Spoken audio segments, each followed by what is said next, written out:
Hi everyone, welcome to AP Physics E&M. My name is Mr. Lee, and we are going to start right off. This is 8.1 electric charges and forces. Okay, so a good place to start is right here. So I'm going to go over the different things that we need for this video. I want you to pause the video and just jot this down and then listen to me talk. All right, so here are the constants that we'll be working with for this video. The first one here is called Coulomb's constant. It's represented with the lowercase k. You will see it sometimes written as 1 over 4 pi. That's the Greek letter epsilon naught is equal to 9 times 10 to the ninth, and we have this crazy units there. Okay, so the Coulomb's constant, we're going to go a little bit more into it later. Next, we have this idea called the vacuum permittivity. This is epsilon naught is equal to 8.85 times 10 to the negative 12, and we have this crazy amount of units there, and it is the same epsilon naught that we see there and there. Okay. Once again, when time comes, we will go a little bit more into it. The next that we want to go over is proton mass. Okay, we have 1.67 times 10 to the negative 27. We have the neutron mass, same in terms of magnitude. And then we have the electron mass, which is a lot smaller than both the proton and the neutron. In comparison, it's basically massless. We have this elementary charge right there, lowercase e, which is equal to 1.6 times 10 to the negative 19 capital C, which represents coulombs. And then right here, we're going to go back to this one. This one we covered back in mechanics, but this is the gravitational constant, which is 6.67 times 10 to the negative 11 with the crazy units. All right, so pause that video, copy those down, and let's begin. Okay, so models of charges. When we are doing these physics problems, okay, so the very first step that you should do, if a sketch is provided, you should definitely have it. Even if a sketch is provided, it helps to jot down or sketch out the problem so that you can write on top of it in your own notebooks, right? So sketching should always be step one. And so the way that we represent charges, right, is with a lowercase q, and the unit is capital C, and we pronounce that as coulombs. Elementary charge is the magnitude of one charge, whether it be positive or negative, and we represent that as E. So the reason why I'm showing you both Q and E is that Q is how charge is represented in the formula, and a lot of times in the models you'll see it represented as a lowercase e. So here we are now going into signage. So e to the positive, or just a regular e, represents positive 1.6 times 10 to the negative 19, and you'll see that that is the same magnitude as the charge of one positive charge, or one proton. And just like that, we have e to the negative power, which represents the negative charge, which is the exact opposite, but with a negative signage. So let's go back to these two ideas here about the lowercase q and the lowercase e when we talk about models of charge. So for example, I could easily write out the following, right? I can say we have, let's say we have this area, right? This is our system, and in our system we have positive, positive, positive, negative, negative, negative, and let's just add a couple more positives there. Okay, so here we can write this. This system currently has positive 3q, or we could write it as positive 3e, and it has 1, 2, 3, negative 3q, or negative 3e, right? So we're saying the same thing. Okay, q is a variable, but e is like the placeholder to represent elementary charge.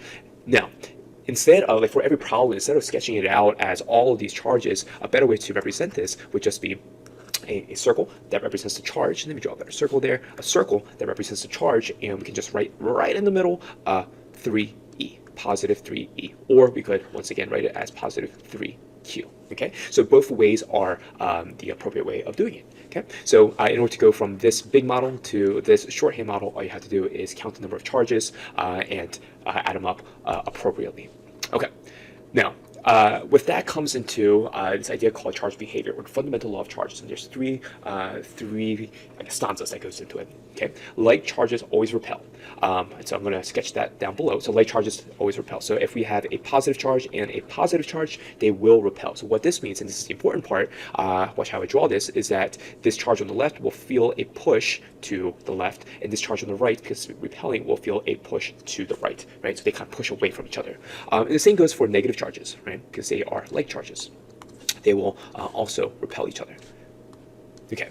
Now, what that means is that every other combination attracts. So if we're taking a look at the other kind, let's say we have a positive and a negative, right? Or a positive, and watch how I do this. This is a neutral, okay? A neutral, or a negative and a neutral. Now, when we are describing a neutral quote-unquote charge, remember, we're describing the system, right? So this neutral over here could be represented as, let's say we have positive, positive, positive, negative, negative, negative, and this here represents a neutral system, okay? So within a neutral system, they actually attract to each other. And just like how these are repulsive vectors, the attraction vectors, they point to each other. Okay, and the last rule / law is that every system wants to be as neutral as possible. Okay, and we're going to go into that a little bit. All right, so if you're listening to me talk, right, you might be thinking to yourself, wait a minute, this is basically describing a push-pull interaction, and pushing and pulling, those are what we call forces. And yes, this is where electric forces come into play. So with electric forces, I think I'm going to put this with my rainbow. With my rainbow ink. The important thing to keep in mind, oops, that's not rainbow, there we go. The important thing to keep in mind is the third law. Okay, so because these are force pairs, we have equal in magnitude. So what this means is, if we take a look at, let's do an example. Let's say we have a positive 3 charge and we have a 300 charge. Wow, that's huge, right? And so if we were to draw the force body diagram or free body diagram, right, this gets pushed this way and this gets pushed this way, right? Both pushes here, this magnitude and this magnitude, they are the same magnitude, right? And hopefully you can remember that because I use my galaxy pen, right? It's the same magnitude, the third law. All right, let's go over this idea as like why this occurs, right? Why the push or pull? So let's say we have a positive 3E system. All right, so we have 3E. So we have positive 3E. Now, let's say around this positive 3E, let's say we have a negative E here, we have a negative E here, and we have a negative E here, right? And they're all like not like with that positive 3E. We know that this positive and this negative system, they are attracted to each other. So what's going to happen is that this positive 3E is going to pull this negative 3E in, and this positive 3E is going to pull this one in, and because it's still positive, right? So positive 3 plus -1 plus -1, that still gives you positive 1, it's still going to pull this 1 in. So when it pulls in all 3 of those negative 3E's, what we end up with is a neutral system. Okay. And inversely, right, let's say we have a positive 3E system and we have a positive E here, we have a positive E here, and we have a positive E here, right? So positive and positive, they don't like each other, so this positive is going to push this away. Get out of here. This positive is going to push this away. Get out of here. Right? It's going to push this one away. Get out of here.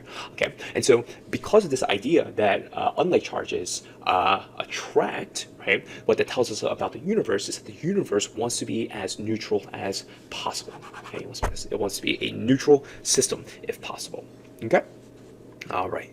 Now, we were talking about electric forces, and now we can actually go into the formula for electric forces. This is the electric force formula, capital F subscript E for electric force. It's also known as Coulomb's law. All right, so you'll see this long version of it. I will tell you this right now, that this 1/4 pi epsilon naught, when calculated, that equals K. Okay, and just as a reminder, K is equal to 9 times 10 to the 9 with whatever the units are. Okay. Now, the reason why we have both is that mathematically, there's a really cool things that happen when we solve a problem using this form of K. Okay, and when that occurs, we will take a look at that later. Okay, but what the Coulomb's law tells us is, first, we must have 2 charges. Okay, and when these 2 charges are separated by any distance, right, any distances here are, when there's at least some separation, these 2 charges will push / pull on each other, okay, no matter what. And so this is one of those cool ideas where we're looking at a system and we see, okay, so if we have, let's say we have a positive and a negative here, and we have a positive here, right? We can predict what's going to happen to the overall system, right? How it moves and how it reconfigurates itself. And with Coulomb's law, it actually tells us so much about what happens in our natural world. And we'll get into those examples in class. All right. Now, The other thing I want to point out is this inverse square law. You kind of got a little sneak peek of it, but I'm going to do this in a different color here. All right, so we can see here that the relationship between force and distance is the following. Oops, there we go. It's the following. F of E is proportional to 1 over r squared. Right? This is what we call the inverse square law. And it's a very, very cool idea. It's a mathematical thing, and a lot of the things in the universe follows the inverse square law, including Coulomb's law. So what this tells us is that the further away, or r, right, the further the distance something is, the less force, or the less the push and the pull will occur. All right. So if you've done your own laundry, right, and you go pick up your laundry from the dryer, right, if you have a drying machine, and you take the sock out, you'll notice that when you take the sock out of the dryer, especially during the colder seasons like fall or winter, you'll notice that there's like a static cling, and the closer you get to that sock might actually be attracted to your hand, or it might attach itself to you, and that's because you are very close to the sock, right, and so that's what the distance here is. But if you put the sock far away from you, you'll notice that the sock, like, you won't even feel that static that's attached to that sock. So that's the idea of Coulomb's law with electricity, right? Static electricity, and how the distance affects the push or the pull. Now, I have a couple of images here. This is with the inverse square law. If you can't really see it, we have this letter A here, right? So what this shows you is this S here is what we call the source. So let's say we have a window, and this window is projecting the letter A, right? At a distance of r away, all right, so a magnitude of 1, we see this letter A. But if we are a distance of 2r away, because it's an inverse square, technically we have 4 windows, and the size of the A compared to the rest of the 4 windows, right, it's a quarter of the size, and that increases with 3r, right? So 3r away, 1 over r squared is 1 over 9r squared, right? So there's now 9 of these squares, and look, the A, the letter A, compared to the rest of the yellow square is pretty tiny, versus here, the letter A is, well, it basically takes up the entire square, right? So the further away you are, the smaller the magnitude. And you might have noticed this when it comes to like a light source, which is this image here. So the closer you are to the light source, it's super bright, but the further away you are from the light source, right, the intensity or the brightness, it decreases. And we actually know that it decreases at an r squared amount, or at an r squared rate. Okay, so you might be thinking to yourself, wait a minute, Mr. Lee, Coulomb's law looks a lot familiar, like this formula here, and you'd be correct. So this is the universal law of gravitation that we covered in mechanics. So let's go over the two, okay? So if you look at these two, it's almost identical, right? So here we have a capital G, I'll point it out here. So that's the gravitational constant, and gravitational constant is 6.67 times 10 to the negative 11. Right? Versus here we have a lowercase kappa, or k, and this is 9 times 10 to the 9. Right? So you'll notice that Coulomb's constant is a lot bigger than the gravitational constant. And that actually tells us a lot between the interaction between electric force and gravitational force. Right? But there's a lot of similarities. Like gravitational force, it cares about masses or objects objects that are separated by a distance, whereas over here, electric force only cares about the charges. Okay? But the important thing is that they both care about, or they both have that inverse square. So the idea is, right, back to the whole inverse square idea, right? The reason why we are attracted to the Earth, or why we feel the gravitational force of the Earth, is because, well, we're super close, right? Our r is very small compared to like us and the moon, because we are so far away from the moon, or maybe even the sun, right? So as r goes up, right, as your r squared goes up, your f of g goes down, right? So because we're super far away from the moon, right, we're not attracted to the moon as much as we are to the Earth. So that's where the inverse square law comes into play. So let's talk about that g, right? The g and the k. If you remember my example of the clinging sock, right? So the idea is, if you have a sock, right, and you just bring it out of the dryer, you can actually attach it to like different articles of clothing that you're taking out of the dryer. So you might notice that when you take out, like, let's say a shirt, your sock might be attached to it, right? And it's one of those weird things where the gravitational force of the sock is down, yet it's as if something is holding it into place, right?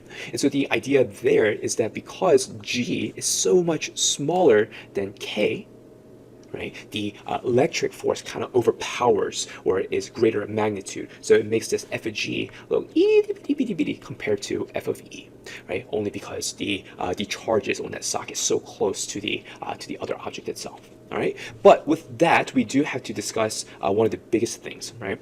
On an atomic scale, atomic scale, f of E will always be greater than f of G for what we just discussed, right? So if we have two positive charges, and remember the mass of a proton is very, very small, right? So because the mass of the proton is very, very, very, very, very, very small compared to, let's say, the charge of a proton, right? The charge of a proton is a lot bigger than the mass of a proton. In fact, let's bring up the numbers. The mass of the proton is 1.67 times 10 to the negative 27, whereas the charge is 1.6 times 10 to the negative 19, right? So this is a lot bigger than this, right? On the atomic scale, these two charges, even though there's a gravitational attraction, the electric force is a lot more apparent, okay?